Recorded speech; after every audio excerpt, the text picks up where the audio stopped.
tuleviku auärava autor Robert Haar. Täna tuli kaotus, kuidas võtaksid mängu kokku? Et tulime suure tahtmisega mängule, et võita kindlasti, aga alguses siuke šokk ja punane kaart ja kohe vähemuses ja jäime taha ja siis poisid olid tublid, võitlesime kõvasti, saime veel viigi kätte ja et seekord läks nii siis. Aga mille taha see tulemus jäi, et suutsite küll mängu tagasi tulla, aga ikka info, et suutis veel ühe ära lüüa? Ma ei arvan, et see on puhtalt nagu väsimus, et tahtejõud oli poistel kõva, aga üks oli vähem ja nii on nagu selles mõttes raske ikkagi võidelda.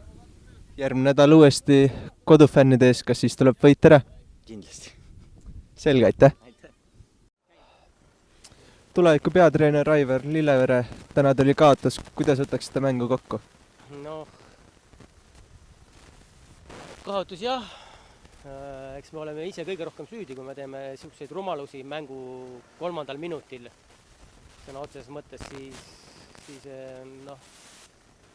on väga raske need mänge võita, kus need on vähemuses. Tuleb muidugi tunnistada, et me suutsime ikkagi mängus olla aga eks me oleme ise süüdi, et ma arvan, et mõlemad väravad ehitasime ise, et mõlemad väravad olid väga kergesti vältitavad väravad, et ma ei tea, milleks hea oli, aga tulemus on halb. Mäng oli väga võitluslik, et mille taha see tulemus siis ikka ei? Viljandil oli võimalusi, aga ei löödud ära. Eks see on mängija meisterlikkus. Mängija meisterlikkus, kas nad löövad siuksed ära või löö, tähendab, me peame treenima, et me 5 meetri pealt palli üle lööd, midagi pole teha. Mängija peab ise endale sisse vaatama. Järgmine nädal uuesti kodufännide ees, kas siis tuleb parem tulemus?